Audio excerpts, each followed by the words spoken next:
Bismillahirrahmanirrahim. Assalamualaikum warahmatullahi wabarakatuh. Alhamdulillah, wassalatu wassalamu ala rasulillah wa ala alihi wa sahbihi wa mawalah, amma ba'd. Qala Allah subhanahu wa ta'ala fil Qur'anil Karim, a'udzu billahi minasyaitonir rajim. Bismillahirrahmanirrahim. Ya ayyuhalladzina amanu kutiba alaikumus siyamu kama kutiba alal ladzina min qablikum la'allakum tattaqun. Kaum muslimin dan muslimat, shaimin dan shaimat, keluarga besar Badan Pengelola Masjid Istiqlal, keluarga besar Madrasah Istiqlal, para pendengar dimanapun berada, alhamdulillah pada sore hari ini kita berada pada hari kelima dari bulan Ramadan 1442 Hijriah 2023 Masehi. Alhamdulillah kita sudah dapat melaksanakan 4 hari ibadah saum Ramadan. Pada kesempatan yang berbahagia ini, izinkan saya untuk menyampaikan materi berkaitan dengan bulan Ramadan, membimbing kita, menuntun kita untuk mengatur waktu. Para pemirsa shaimin shaiman yang berbahagia, seperti kita ketahui bersama bahwa kegiatan bulan Ramadan memerlukan manajemen waktu yang luar biasa ketat. Hal ini dikarenakan beberapa aktivitas Ramadan yang kita lakukan memang menuntut ketepatan waktu agar ibadah puasa Ramadan yang kita laksanakan dapat diterima oleh Allah SWT dan memenuhi rukun serta syaratnya yang ditentukan oleh syariat Islam, yang dalam hal ini tentunya adalah fiqhus syami. Kita ambil contoh misalnya di awal Ramadan yang lalu, diawali dengan malam 1 Ramadan, kita sudah memulai dengan ibadah berjamaah sholat tarawih atau qiyamul Ramadan. Sebelumnya tentu sudah diawali dengan sholat maghrib, sholat isya dengan wajib maupun sunnahnya. Demikian pula dengan amaliyah Ramadan ini. Sesudah sholat isya kita ba'diyah, lalu kita mengikuti sholat qiyamul Ramadan atau tarawih secara berjamaah khususnya ataupun juga mungkin sendiri-sendiri, memerlukan waktu yang cukup. Setelah itu kita lanjutkan dengan tadarus Al-Quran, juga memerlukan waktu yang cukup. Karena menjelang dini hari esoknya kita akan saum, maka tentu kita juga harus melaksanakan makan sahur, karena disunahkan oleh Rasulullah alaihissalam sebagaimana bunyinya dalam hadis yang berbunyi, tasahharu fa inna fi sahurin barakat, rawahul Bukhari wa Muslim. Bersahurlah Anda, karena di dalam sahur itu ada berkah. Berkah berupa doa malaikat, dan tentu saja disaksikan oleh Allah Subhanahu wa ta'ala bagaimana kita mempersiapkan diri sepenuh waktu untuk menyongsong saum di esok harinya. Dan malam hari sesudah sholat tarawih, kita harus menetapkan juga niat bahwa esok hari kita akan berpuasa. dilanjutkan tadarus, lanjut sahur. Nah, sahur ini tentu juga perlu waktu yang cukup, tapi juga tidak terlalu malam, tidak juga terlalu mepet ke waktu sholat fajar atau sholat subuh, di mana kita memulai melaksanakan ibadah saum, menahan diri dari makan, minum, dan bersebadan suami istri. Nah, ada juga yang mengawalinya dengan imsak, memulai menahan diri, yang sejatinya itu adalah persiapan. Begitu dinyatakan imsak, kita sudah berusaha untuk tidak makan, tidak minum lagi. Namun memulai saumnya itu adalah waktu terbit fajar, yaitu sholat subuh atau azan subuh. Nah, bagaimana Rasulullah SAW mengatur waktu tentang antara sahur dengan memulai saum? Ya, beliau tidak terlalu malam, juga tidak terlalu akhir. Batasannya adalah 50 ayat dari membaca Al-Quranul Karim. Tentu ini relatif ya. Kalau yang bacanya lancar, ya tentu cukup waktunya. Tapi kalau yang bacanya takak-kau, ya takak-kau, atau sendat-sendat, maka tentu perlu waktu yang cukup lama. Namun titik awal saumnya itu harus tepat waktu. Lewat sedetik, apalagi lebih, maka saum menjadi batal. Karena kita tidak memperhatikan waktu mulainya saum tadi. Maka inilah salah satu faedah mengapa dalam jadwal Ramadan itu selalu ada imsak, langkah persiapan menuju titik awal dari saum kita. Terus kita melanjut kepada mendirikan sholat wajib. Sholat wajib bagi umat Islam, apalagi bagi yang sedang saum, itu sudah jelas waktunya. Inna sholata kanat alal mu'minina kitaba mauquta. Sesungguhnya sholat itu bagi orang-orang beriman sudah ditentukan waktunya, yaitu mulai subuh tadi, zuhur, asar, maghrib, dan isya. Pada saat kita berbuka, itu juga harus tepat waktu. Tidak boleh kurang, lebih mungkin, tapi kurang tidak boleh. Karena 1 detik kurang, batal puasa kita hari itu. Ini manajemen waktu. Padahal azan di setiap televisi atau mungkin juga yang kita dengar di handphone atau di mana saja yang mengumandangkan azan bisa tidak sama antara satu dengan yang lain. Pasti ada perbedaan itu. Entah 1 detik, entah 2 detik, itu mesti ada. Karena jam tidak sama, merek tidak sama, perjalanan detik per detik juga bisa tidak sama. Nah, di sini perlu kehati-hatian kita memulai berbuka puasa itu.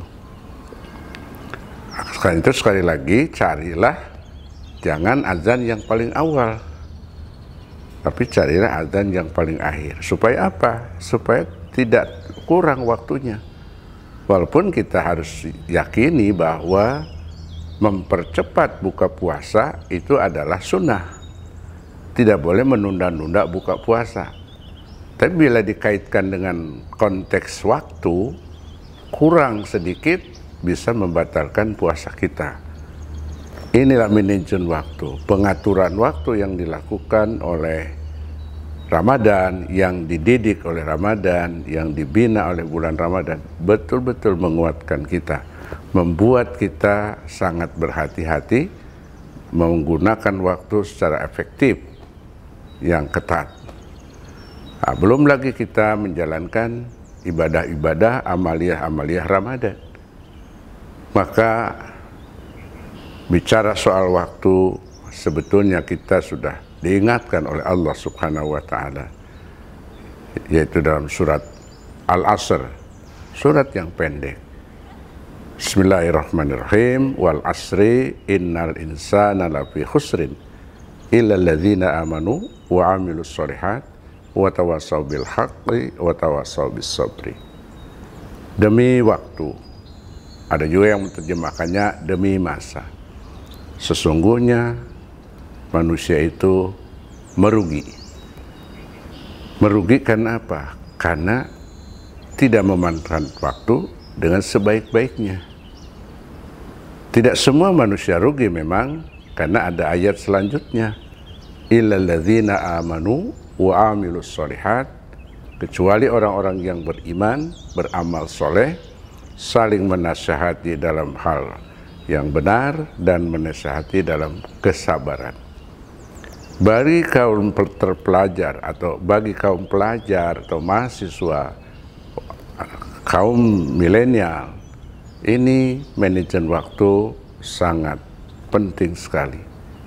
Mudah-mudahan dengan pelajaran dari bulan Ramadan ini bisa kita manfaatkan, kita perhatikan dengan sebaik mungkin. Umar bin Khattab pernah berkata, "Idza asbahta fala tantadiril masa'ah, wa idza amsayta fala tantadiris sabah."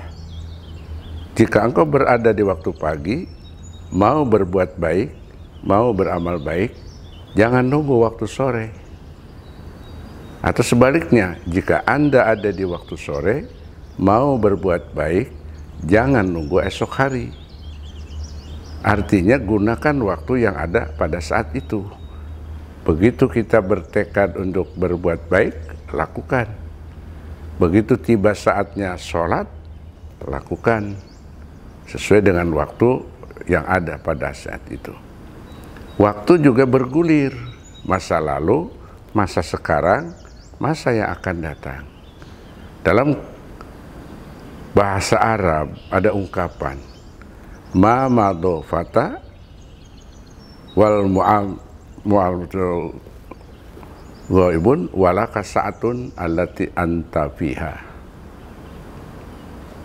Ma madho fata, apa yang sudah lewat ya berlalu, yang akan datang masih gaib. Walaka sa'atun allati anta fiha, tapi engkau, Anda, saya hanya punya waktu sekarang yang sedang kita lakukan ini, yang sedang kita jalani. Maka waktu inilah yang kita manfaatkan dengan sebaik-baiknya. Insya Allah dengan mengikuti program Amaliyah Ramadan setiap saat, bisa kita menikmati waktu dengan sebaik-baiknya. Wabil khusus di bulan Ramadan misalnya, ada 5 waktu sholat. Kita membaca Al-Quran 1 hari 1 lembar bisa, 1 hari 1 juz bisa, tergantung kita memanfaatkan waktunya. Kalau 1 juz itu ada 20 lembar, ya 20 lembar dibagi 5 waktu, berarti 1 hari 1 waktu itu 2 lembar, 5 waktu 10 lembar. Maka ada yang khatmul Quran dalam bulan Ramadan ini berkali-kali, karena dia memanfaatkan waktu yang sebaik-baiknya. Dan membaca Al-Quran di bulan Ramadan kan berlipat ganda, sama seperti amalan-amalan yang lain. Maka saya berharap pada kita semua di bulan Ramadan ini memanfaatkan waktu dengan sebaik-baiknya, karena itu akan berjalan sesuai dengan sunnatullah. Tinggal kita yang memanfaatkannya.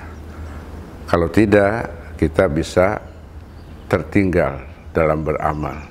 Al-waktu kasayf. Waktu itu bagaikan pedang. Kalau bisa memanfaatkannya, menjaganya dengan baik, kita selamat. Tapi kalau tidak, maka kita akan dilibas oleh pedang yang kita pegang. Atau dalam hal ini, waktu akan berlalu tanpa makna.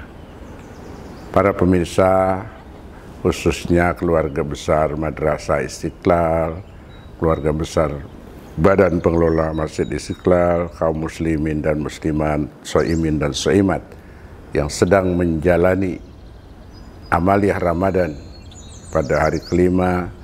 Mudah-mudahan yang sudah lalu Allah terima, yang akan datang kita tingkatkan lagi.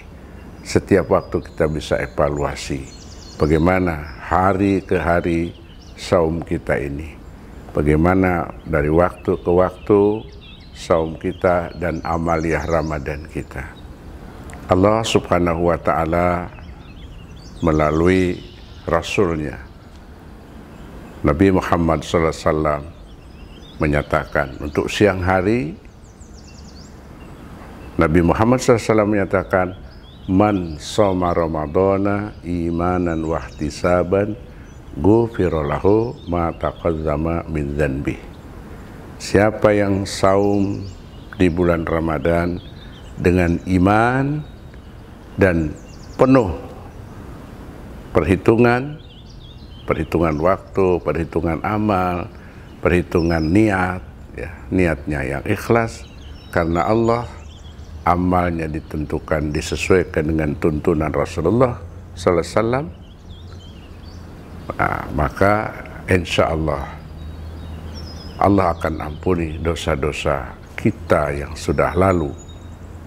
Karena dengan saum itu Allah bakar dosa-dosa hambanya dengan cara membakar yang panas luar biasa. Karena Ramadan itu artinya panas membakar yang sangat. Artinya bisa hancur, lebur dosa-dosa yang sudah dilakukan oleh hamba-hamba Allah di masa lalu. Tentu ada hal-hal yang memang dikecualikan oleh Allah dalam penghapusan dosanya ini. Karena apa? Karena Allah juga menyebutkan, innallaha la yaghfiru ayyushraka bih wa yaghfiru ma dzuna dzalik. Sesungguhnya Allah tidak akan ampuni dosa-dosa syirik, tapi Allah ampuni dosa-dosa selain itu. Maka hindari hal-hal yang berbau syirik, yang berbau mensyirikatkan Allah dengan segala hal. Intinya kita jaga tauhid seperti menjaga tauhid di waktu kita saum. Karena ketika kita saum itu luar biasa, dari waktu ke waktu sangat kita perhatikan. Ya, jangan sampai walaupun tidak ada manusia siapapun di sekeliling kita, tapi Allah kan melihat. Inilah al-ihsan di dalam beribadah. Ya, al-ihsan an ta'budallah ka'annaka tarahu fa in lam takun tarahu fa innahu yaraka. Ihsan itu artinya engkau beribadah seolah-olah melihat Allah. Tapi kalau engkau tidak melihat Allah, yakini bahwa Allah melihat engkau. Kita tidak melihat Allah secara kasat mata, tapi Allah Maha melihat kepada kita. Penglihatan Allah kepada kita sekaligus juga melindungi, menjaga, memperhatikan, menganugerahkan berbagai nikmat dan kebutuhan-kebutuhan yang dihadapi oleh manusia. Allah menyatakan bahwa kami berikan semua yang diminta oleh manusia. Tinggallah kita mensyukuri. Termasuk mensyukuri kita bisa hadir kembali di bulan Ramadan tahun ini. Ya, yang tentu banyak keluarga kita, saudara kita yang tidak sempat lagi sudah. Tapi kita diberi kesempatan oleh Allah Subhanahu wa ta'ala. Akhirnya mari kita jaga waktu saum Ramadan tahun ini. Mudah-mudahan Allah Subhanahu wa ta'ala memelihara, menjaga kesehatan kita, kesempatan selalu ada, dan tentu saja keselamatan, sehingga mencapai target ibadah saum kita menjadi hamba-hamba Allah yang lebih bertakwa lagi. La'allakum tattaqun, kata Allah, mudah-mudahan kau semua menjadi orang yang betul-betul bertakwa. Terima kasih atas perhatian, selamat berbuka puasa, dan selamat menjalankan amaliyah Ramadan hari-hari berikutnya. Taqabbalallahu, semoga Allah menerima ibadah kita semuanya. Terima kasih.